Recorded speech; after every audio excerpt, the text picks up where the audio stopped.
Is this the weakest episode of Season 2 of Star Trek Discovery? No. Is it the greatest episode? Also no. This new signal is the fourth of 7. It appeared over the Klingon planet of Borith. Whatever it is you're not telling us about Borith, I need to know. These signals have invested in Discovery, but you must not dismiss the importance in defeating Control. That's a Section 31 ship. They are all Section 31 ships. They're coming for us. The signal brought us here for a reason. The future hasn't been written yet.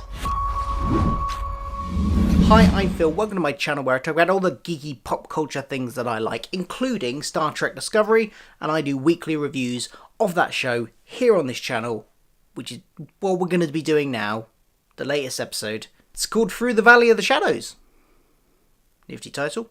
Now, if you'd seen the trailer for this episode, you might be forgiven for thinking that it would be very heavy on all those plot strands and threads that were left a little bit dangling from the Klingon sort of storyline and the Klingon arcs from Season 1 and the third episode of this series. And it has a little bit of that in, but it doesn't focus anywhere near as much on that as you would think from the trailers. The latest one of the red burst signals is in Klingon space, so in order to facilitate their travel to that planet, they call upon L'Rell, and she does come on board fairly early on in the episode, but you only really see her at the beginning and at the end, and in terms of tying up those loose plot threads, we get a little bit of her tying up, a bit of closure even on her relationship with Tyler, where she acknowledges that he's never going to love her, he's always going to love Michael, and that kind of feels like a bit of a closure for their relationship, which is quite nice. We also get to see that D7 battle cruiser, which is good, the classic design that we only saw a hologram of the plans of in episode 3, so that's also good. But beyond that, and a little bit about their son, which we'll come to in a minute, there's not a whole lot picking up from those threads that had been previously established in the Klingon arc. It's mostly just set up for the main episode plot, which is fine, because actually the Klingon storyline has never been one of Discovery's strongest points. In fact, the first half of Season 1 is probably the weakest that Star Trek Discovery's been.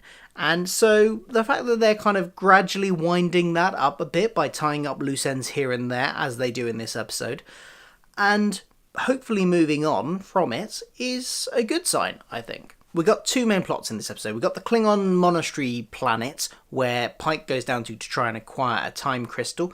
Then we've got Spock and Burnham sort of going off in pursuit of Control, or Leyland, or both, or one and the same, whatever. They're trying to chase up on the Control side of things. Discovery can't do that itself because, well, Discovery has that important information that cannot get into the hands of Control, so they don't want to put the ship anywhere near the hunt for Control. According to the dialogue, Giorgio's off doing that, but Burnham wants in, so her and Spock zoom off in pursuit of them. I found the whole time crystal plot a little bit strange. It's ever since time crystals have come into this series, I mean, they were first mentioned in Season 1, they were used by Harry Mudd, and then they've been prominent in this series as the resource behind the Red Angel time travel tech. It might just be the name, I don't know, it feels much more like it fits within a fantasy realm rather than a sci-fi realm, and you can get away with that on a program that's, say, like Doctor Who, where it is more, that's a show that has always been more of a blend of the two. It's sort of slightly sci-fi, slightly fantasy, and it's always been that. And so things like that, where they don't give any sort of scientific explanation for something, they just kind of give something a funny name and a wishy-washy, timey-wimey explanation for things, and it kind of flies with Doctor Who. It doesn't feel right in the Star Trek universe, though. So when we get something that's just called time crystals, it just feels like it should be something from Harry Potter or something. And I don't know, it bugs me. Just the name of it bugs me. If they'd, there may well be some in-universe scientific reason why they work, but they haven't even gone there, which Star Trek would usually do. It would usually come up with some kind of technobabble to sort of make it feel like it fits in the Star Trek universe. And actually this episode sort of doubles down on the fantasy feeling, because you've got Pike then going down to this planet and effectively going on a kind of vision quest. And then, of course, you got the monks themselves, who call themselves timekeepers. Again, kind of sounds, timekeepers, time lords, kind of sounds like it could be something out of Doctor Who. Doesn't feel like it fits in the world of Star Trek, and it definitely doesn't feel like it fits in the world of the Klingons and their sort of their personalities and how their race has been portrayed in the past. I actually think that this whole, because it's not like we never get anything that's a bit mysterious in Star Trek. We've had the Guardian of Forever, for instance. That never got a scientific sounding explanation, but that was a mysterious thing that they came across that was not connected to any existing races that they already knew. And I think that's where they could have gone with this. It would have worked a lot better had they maybe had this monastery not related to the Klingons, and had it been some other world, other race outside of Federation space which they hadn't encountered before. I think that would have solved a lot of, well, at least papered over a lot of the cracks and problems that I have with the kind of feeling of how it fits within the Star Trek universe. And honestly, I think the only reason why they probably didn't do that was because they also wanted to somehow wrap up or put some closure on the whole Laurel and Tyler baby situation. No, I don't necessarily think they needed to do this. I think both characters had accepted they might never see their child again, and if they had never brought it back into the Discovery series, I think we as an audience would have been fine with that. But they obviously felt they needed to do something more with the character and that plot arc and that thread. And so what they've done, seemingly, I suppose, to sort of get sort of away from it, because now they've had him grown up due to the weird temporal nature of this planet. He's a fully grown man now, and I suppose it gets him out of the way, but I don't think it was needed. I don't think that was needed. I don't think this needed to be Klingons. I think it would have worked a lot better had it been a completely different race. Saying all that, not everything about this plot is negative for me, because it led to one of the best scenes in the episode. And that is Pike, funnily enough, on his actual kind of vision quest thing. When he touches the time crystal, he gets given a flash forward, a vision of his future, his fate. His quite nasty fate, in fact, which we all knew, but as Star Trek fans, we knew that was going to happen to him at some point, because we've seen the original series, we've seen him crippled in that mobile chair, unable to speak, only being able to communicate with blinking lights. We've seen that in the original series, so we know that's happening to him, but this is where he finds out that's going to happen to him. And I think it was a really powerful scene, and just the fact that he was given this choice. Yes, you can have the crystal, but by taking the crystal, you are sealing that fate you've just seen. You are guaranteeing that will happen by taking this crystal.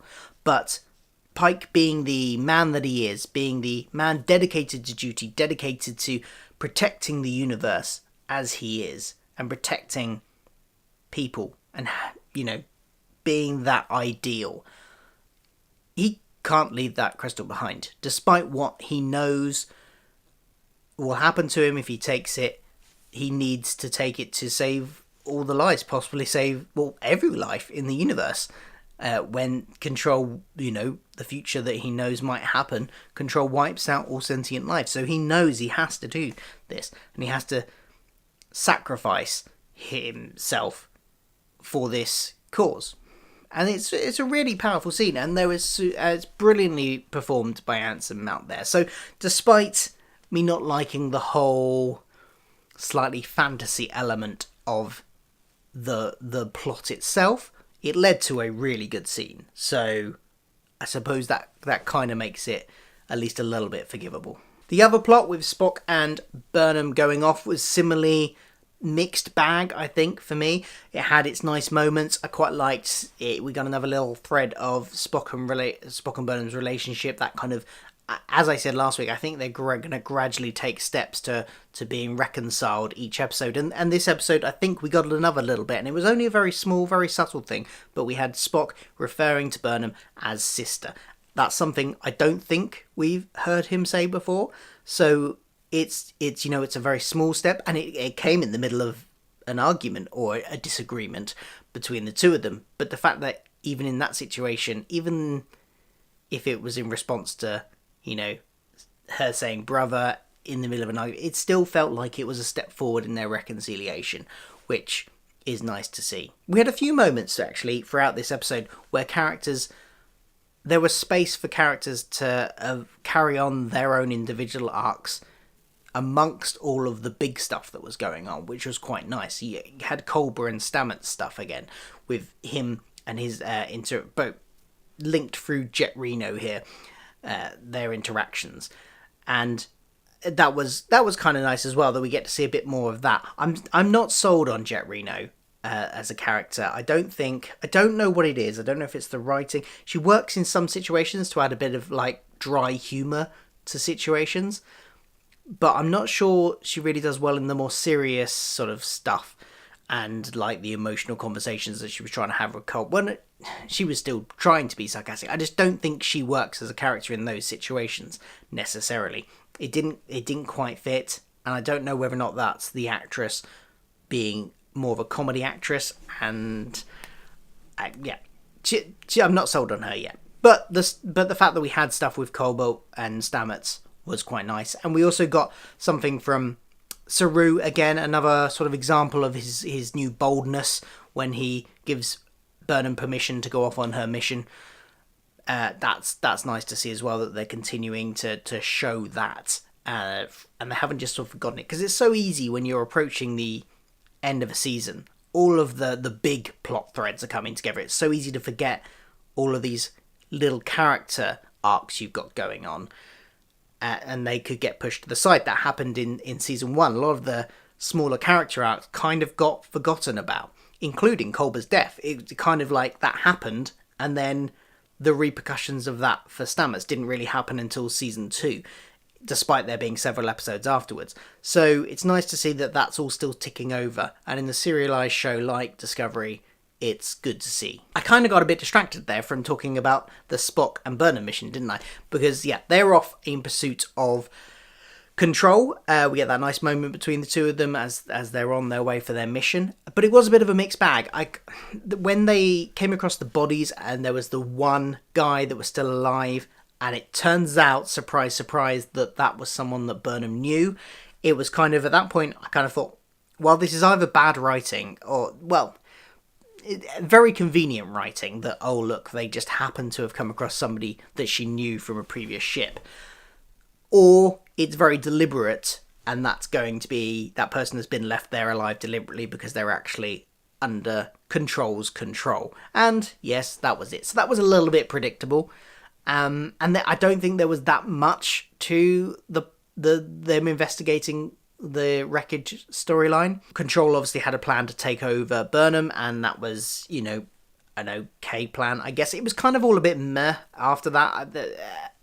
But there was one good scene, I thought, where the kind of action scene where once I've forgotten the guy's name now, but the guy that used to serve on with her on the Shenzhou, once he'd been revealed, the action scene there was quite exciting, quite menacing, especially when it turns into all the nanites and it's coming at her like a weird snake claw thing. It's approaching and she's shooting at it and it's doing no effect. That was actually quite a menacing scene. I think it was really well shot.